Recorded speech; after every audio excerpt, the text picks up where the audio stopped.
নেই।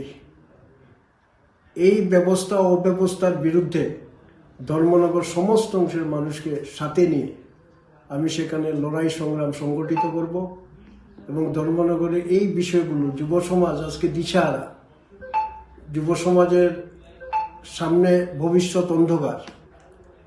এবং ইতিমধ্যেই আপনারা শুনেছেন যে টিসিএস এবং টিপিএস যুবকদের ট্রেনিংয়ের জন্য আমাদের রাজ্যে 3টা সরকারি খরচে সেখানে ট্রেনিং সেন্টার করা হয়েছে।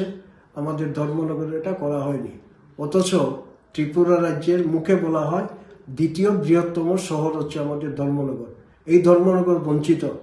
আমাদের ধর্মনগরের রেল ডিভিশন, বিজেপির শুরু থেকেই ধর্মনগরের রেল ডিভিশনের দাবি করেছিল, কিন্তু বিধানসভা এরা দেশে এবং রাজ্যে ডাবল ইঞ্জিনের সরকার এই ধর্মনগরের রেল ডিভিশনের ব্যাপারে একটু শব্দও করছে না।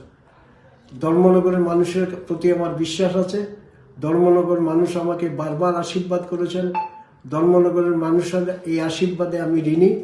আমি ধর্মনগরের মানুষের ঋণ পরিশোধ করতে চাই।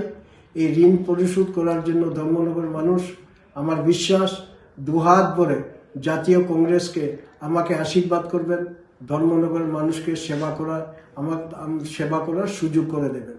এই বিশ্বাস নিয়ে আমরা উপনির্বাচনে আমরা লড়াই করব।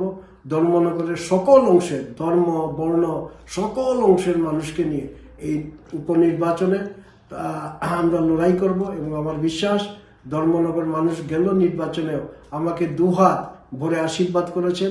এই নির্বাচনেও তারা আশীর্বাদ করবেন।